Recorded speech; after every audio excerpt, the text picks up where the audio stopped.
Mini enthusiasts, how are you doing? Welcome back. I hope you're well and I hope you're having a great day. Today we're back on Project Sprout. It's part 2 of the door, so we're going to respray the door and get it all fitted back on, all the door furniture, window mechanism and everything back on the car today. So if you've not seen the previous video, we bought a new door, we've got it all prepped and now it's ready for paint. So if you want to go and check out that video first, I'll stick a link somewhere or a card. Go and check that video out. Today, quite an interesting one. It didn't all go to plan. I had some trouble along the way, but we got there eventually. So hope you enjoyed today's video and catch you again in the next one. Cheers, bye. Right guys, this is not going to plan. So I've been burning the midnight oil to get this door done. And at the moment, it's like it's October, November. The weather is horrendous. But of course, I've got the Mini with the door off. So I want to be in here rubbing down, painting and flattening and that sort of thing. So typically I've been pushing the cars outside so I don't make a right mess. Certainly when it comes to spraying I need to get them out, but I can't do that at the moment. I need to wet flat the door, so I can just about do that, and then hopefully the plan was to spray it tomorrow morning, but I don't think I'm going to get a chance if the weather's like this. That leaves me Sunday, so yeah. Bit of a pain, but anyway, next step, I've got to wet flat this door off. Right, this is it. It's paint day. I'm already sweating. These painting overalls get very hot. So there's the door. We're ready to paint it. We're all prepped. It looks a bit of a mess in here, but I've dusted it all down, swept it all out, and then I've just wet the floor as well to try and cut down on a bit of dust. Got the paint ready to mix. I think we're ready to go. So probably taken me about three and a half, maybe 4 hours prep to get to this stage. Rubbed that back yesterday, 400, 600, then final finish with 800. Wet and dry, and yeah, I didn't burn through anywhere. It was quite thick, that paint. So we'll get the base coat on and then see how it is. So fingers crossed. I mean, it all comes down to this. Let's hope it all goes okay. It could be a complete disaster. Wish me luck.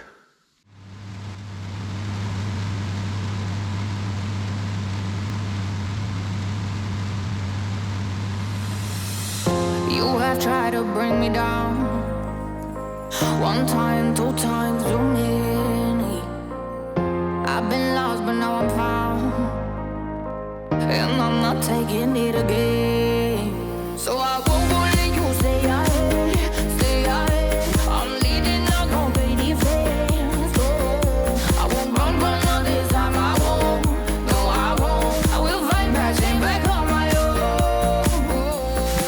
You cut like blade, but can't break a diamond. You are a beast, but I am a hunter. You held me down, but I'm a climber. You stole my light, but I am thunder. You cut like blades, but can't break a diamond. You are a beast, but I am a hunter. You held me down.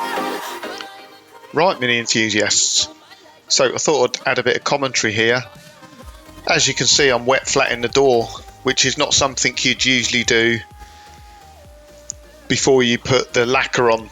So I always share my mistakes with you, good or bad. So I'd put a few coats of base coat on and it really wasn't going on very well. You can see on the cardboard at the back there where there's loads of test spray patterns where I was trying to get the gun dialed in right. And I was spraying the paint on and it just wasn't going on great. It was going on like primer and I was getting lots and lots of orange peel in the base. And the one thing you don't want is orange peel in the base coat because you can't flat it out afterwards because obviously it's underneath the lacquer. So I went and had a sit down and I had a sudden realisation that I'd mixed the paint wrong. So it should be mixed 1 to 1. It should be 1 part base coat, 1 part thinners. And I sat there and I had this sudden realisation that I'd mixed it 2 to 1. So 2 parts base coat to 1 coat thinners. So essentially the paint was too thick. I was using a 1.4 nozzle and that was just giving me really bad orange peel in the base coat. although you can't really see it on the camera here. So I had to go back to the drawing board, give it a couple of hours to flash off and dry, and then wet flat the whole lot back till it was smooth again, and then go back and put another couple of coats on with the paint mixed at the correct mixture. Now I must say a massive thank you to Mark, because I'm a real amateur when it comes to spray, and Mark's done lots more than me, and he's a much better painter than me. So I picked up the phone to Mark on Saturday morning and asked for his help.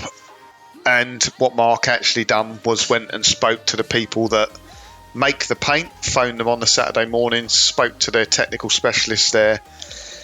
And thankfully, they said it wouldn't be a problem, because I was really worried for sort of an hour or so that I might have to wait for the whole lot to dry and cure and then flat it all back to sort of primer again and start again, which, given the time constraints of getting this car done and ready for the new buyer, just would have messed me right up. So yeah, they said it'd be fine to flat it back and then just mix the paint correctly and add another couple of coats, which is what I've done, and everything went perfectly okay in the end. But I did have a bit there where I was really worried it had all gone wrong.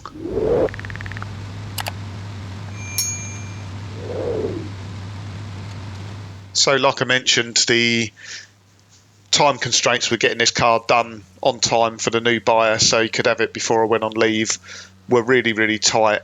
And if this paint job went wrong on this Saturday, I literally wouldn't have got the car done, wouldn't have got it ready, and it would have delayed it by probably 2-3 weeks. So I'm pleased it all went well in the end, and I've got to say a massive thank you to Mark for all the help and advice he gave me while doing this.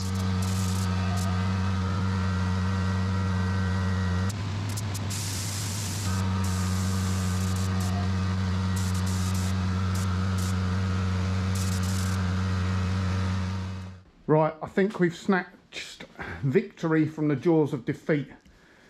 So this has had probably equivalent of 2.5 coats on it. I've done a sort of tack coat of clear coat to begin with, and then I've done sort of a medium and then quite a heavy wet coat. I'm always tempted, there's still half a pot of lacquer just to put another coat on, but I don't want to chance my luck. I'm pretty happy with it. There is some crap in the paint, in the lacquer, just dust. You know, unless you're spraying in a booth, it is very difficult to not get dust in there. But the good thing is it's in the lacquer, so I can wet flat back and we'll be all right, I think. So yeah, pretty pleased with it. Just got to give that a few days to dry before I wet flat it, and start getting it built back up. But no, pretty pleased. Right, so the door's on. I need to get it all built back up now, but before anyone says in the comments, I did remember to put the sound deadener on the inside. I nearly forgot. I nearly started putting the window back in, but obviously you need to fit the deadening material.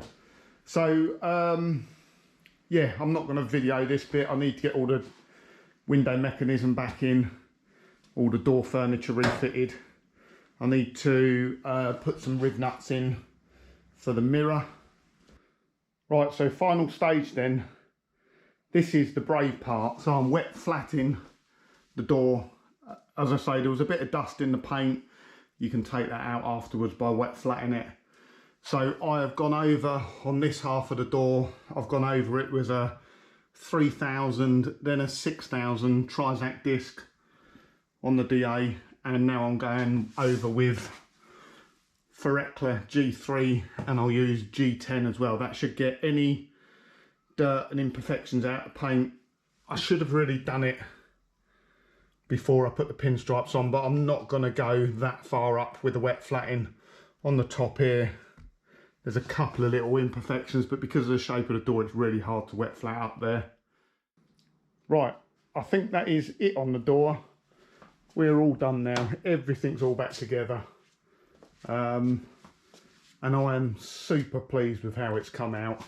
Even the inside of the door frame, where I took the time masking up the sealer so it's all nice and straight, it really looks like factory OEM. I've obviously waxed all the inside of the door now, everything back together, and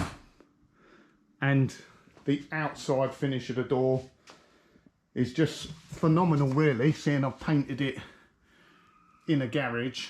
Now I've wet flatted it, there is no orange peel in it, or very slight orange peel like the rest of the car, because the whole rest of the car being flatted.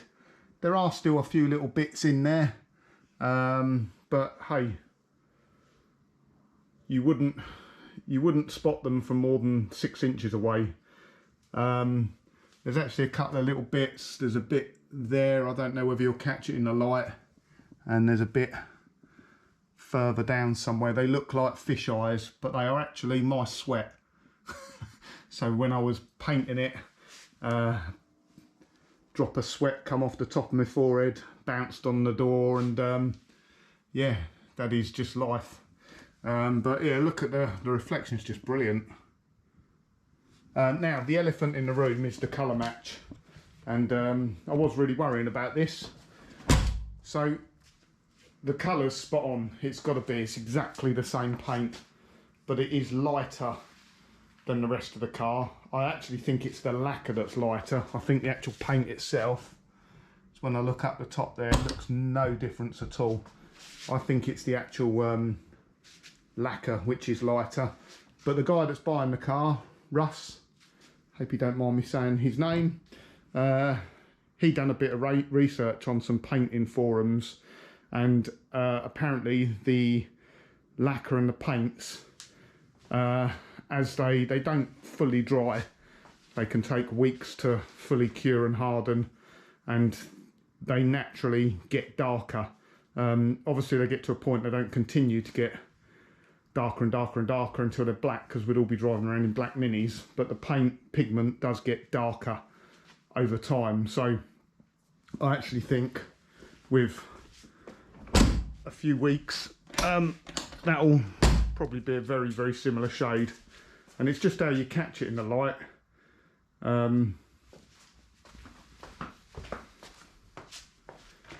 mean, to me there, I can't really see much difference at all, but it's always looks much worse on the camera. But yeah, I think the thinking is that that will naturally darken. So I hope you enjoyed this video. I'm super pleased with the results. Don't know why I didn't do it before. I was probably a little bit afraid of making a mess of it, and it's such a clean car, Sprout, I didn't want to make a mess of it. But it's done now. It is 100% rust free. There's not a bit of rust anywhere on it now. That was really bugging me at the bottom of the doors. And I, as previously, I have a lot of respect for people that do paint work. I used to be one of those sort of people as a youngster. I couldn't understand how it costs so much money to have a car resprayed and have paintwork done. But when you do it yourself, you really get an appreciation for doing it. That door, I reckon, in total, stripping the old door down, doing a bit of repair work on the new door, prepping the new door, primer, paint, flatting, building it back up, everything like that. There's at least 8 hours labour in that. Possibly even a little bit more now. Now, if you're in a pro in a body shop and that sort of thing, you'd probably do it in half the amount of time. But it's still quite a bit of time. There's still a lot of prep involved. So I hope you enjoyed this video. It's possibly the last we'll see of any work on Sprout. Hopefully I'll get to do a little bit of a video of the car being handed over, and I'm sure we'll see it again in the future. I've always been promised that it's there if I want to go and drive it, go on a bit of a holiday. I'll let you know where it's going in a future video, but it's not staying in the UK, but it's not going that far away. So I hope you enjoyed today's video. Please remember to give it a thumbs up, subscribe if you're not a subscriber, and if you want to drop me a comment, words of encouragement, want to know some advice, get in the comments down below. I read all the comments. And once again, thanks for watching again this week. I'll catch you again on the next one. Bye.